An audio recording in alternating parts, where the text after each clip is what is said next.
Good morning, my dear students. After a long time, we are here for our online classes.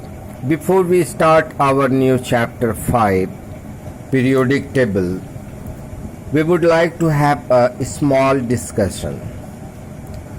Suppose there are 2000 students in our school and all of them are playing on the playground. They all are of different age and different heights. If an unknown person come, and how he will come to know that in which classes these students belongs? It will be very difficult to categorize. But if they all are sitting in their respective classes, now anyone will be able to recognize, anyone will come to know about the students in which they class, in which they belongs. Why? Because the students are now sitting systematically. Anyone will come and he will say, oh yeah, these students belong to 9A, these students belong to 9B, C, and so on. Now likewise, we will start periodic table. What is periodic table? While we had very little idea about the chemistry, we were not using this table. We were not having any idea to arrange the elements of similar kind in one category. For example, here it is human. This is instinct to classify, means to put the things of one kind in one group and another kind of things we keep in another group. As earlier I had told you, while we were having very little idea about chemistry and we were knowing about very few elements. It is not so that those days there were not all the elements. There were all the elements, but we were not knowing. We had no idea about those elements. We were having the ideas about only few elements. So towards the ends of 18th and the beginning of 19th centuries, more and more elements began to be discovered. We came to know about many and many elements, and their individual properties and compounds had begun to be studied. Slowly and slowly, where we got new and new elements, we started studying about their properties. But soon we started needing some classification. We invented different types of elements. We needed to classify them. So this classification, systematic classification or the systematic arrangement of the elements are called periodic table. The table in which the elements are classified according to their basic properties are called periodic table. So definition is very simple. The periodic table is what? The systematic arrangement of the elements. Tabular arrangements of the elements. Tabular element. Now, what is the reason for the classification of elements? See, if we classify the elements systematically, it will help us in studying the elements in an organized manner, in a systematic manner. If we arrange the elements systematically, It will help us in correlating the properties of elements with the basic properties of all the states of matter. It will help us to correlate with the elements with the properties of other elements. It helps, if we classify, it will help in finding the relationship with one element with another element. In the 18th or 19th century, we were having very little idea about chemistry. We were knowing very few number of elements. So, on the basis of the density, malleability, we know what is malleability. Malleability, it is a property by which a substance by which an element can be beaten into sheet. It is a property by which sheet can be prepared by beating. And what is ductility? Ductility, it is a property by which we can draw wire, we can produce wire from an element. So earlier, before this periodic table, these properties, ductility, malleability, density, solubility in water, hardness, softness, these were the basic property on which we used to classify the elements. And now we were saying that these are metals and these are non-metals. But when we had some new elements, this basis could not survive longer. But none of these early classification proved satisfactory. The number of elements falling in the particular group were so large that it did not serve the purpose of generalization. Means when we had more an idea about more and more elements, now this classification on the basis of solubility, hardness, softness, density, malleability and ductility could not satisfy our purpose. So the number of elements falling in a particular group were so large. Some of the characteristics being considered varied under different conditions. Under the different conditions. Some elements show metallic. Some elements shows non-metallic characteristics. Some of the elements were showing both the characteristics. Some of the elements showed both the characteristics, some characteristics of metals and some characteristics of non-metals. We know that is called your metalloid. Metalloid is what? It is a property by which the element shows some property of metals and some property of non-metals. Now the question arises.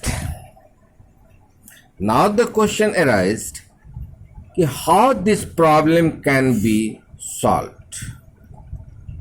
William Prout was the first one.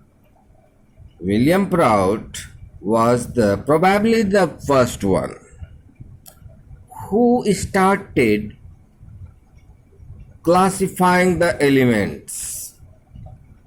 He thought that atomic mass of any element will never differ, and so this atomic mass may be the base for the classification of the elements. So William Prout, who discovered that atomic mass of any element will never differ, and therefore this atomic mass could be the basic idea from a truly scientific basis for the satisfactory scheme of the classification of the elements.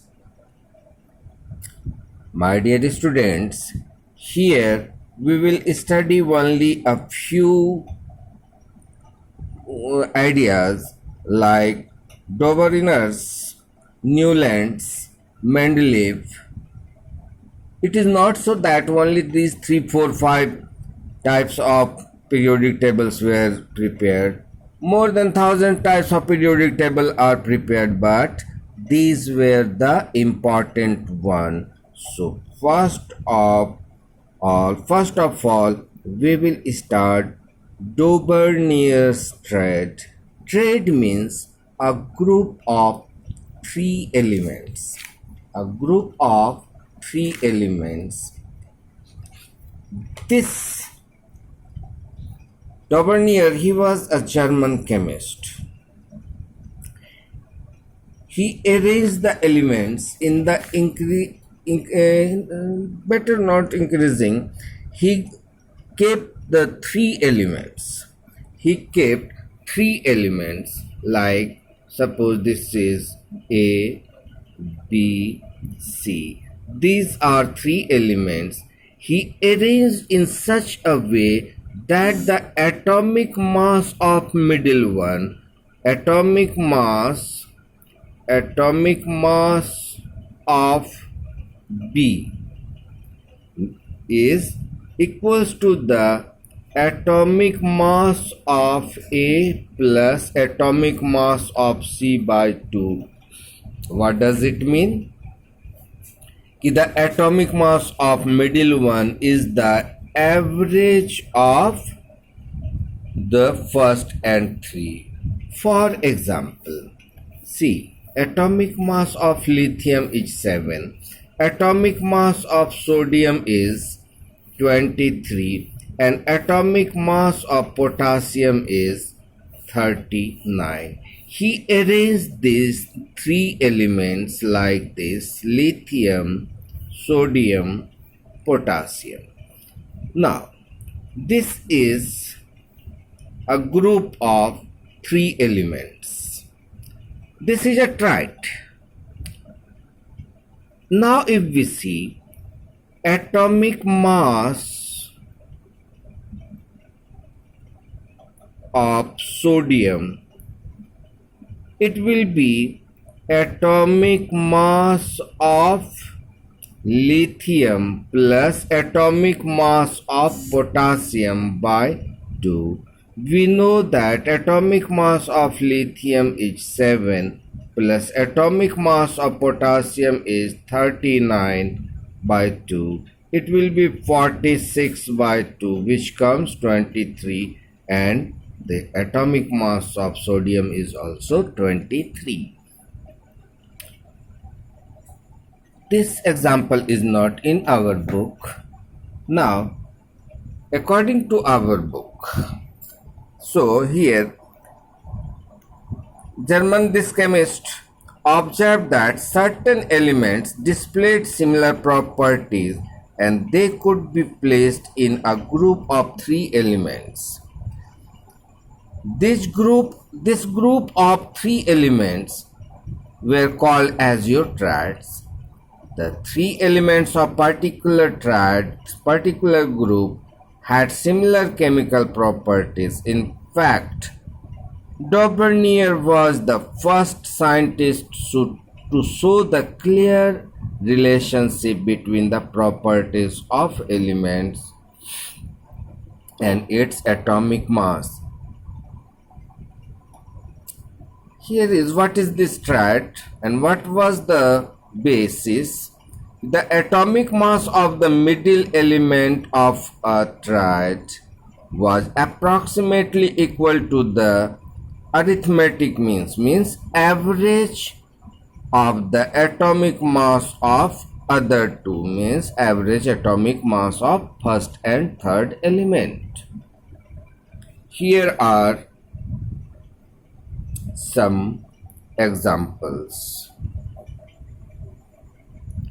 The following examples will make us clear calcium, strontium, and barium. They all are metals. First of all, each has each one has an oxide that is alkaline in nature, like calcium oxide, strontium oxide, barium oxide. They all are alkaline in nature. Each has the valency 2. They all have the valency 2. Now, this you can see, since these elements have the similar chemical properties, so they were kept together in one triad, in one family, in one group to form a triad that called Daubernier's triad. Atomic mass of calcium is 40. Atomic mass of calcium is 40. Strontium atomic mass is 80. Barium it is 37. So if you see the mean of atomic mass of calcium and barium, he kept calcium, strontium and barium. Strontium is in the middle, so the atomic mass of strontium should be the average of calcium and barium. So this calcium is 40 and barium is your 137. What will be the average? 88.5. So the atomic mass of strontium comes 88.5. In fact, this one is your 88. So it is very and very much close. Another example is here, chlorine, bromine, iodine. See atomic mass of this chlorine, bromine and iodine. These all are non-metals. They all react with water to form acid and they all have the valency 1. This means all the atomic masses. This means the atomic masses of chlorine and iodine. Average will be this one. Average will be this one, 81.25, which is very much close to 80. But this was discarded after this fluorine halogens family due to, see, fluorine, chlorine, bromine, iodine, they all belongs to same, they all belongs to same group, but for chlorine, bromine and iodine it is very much up to date. But for this fluorine, chlorine and bromine, this does not satisfy. For example, fluorine atomic mass is 19, chlorine atomic mass is 35.5 and bromine atomic mass is this. But if we keep this in triad, this should, the average atomic mass of fluorine and iodine, it comes 49.5, but the atomic mass of chlorine is in fact it is 35.5. So there is a large difference between the real atomic mass and according to the Daubernier's triad. So this Daubernier's triad of scheme of classification of elements was not very successful, though it did contain important insights and principles, but due to this problem, this concept was discarded. My dear students, next day we will start the Newland's law of octet. Wish you all the best. Bye.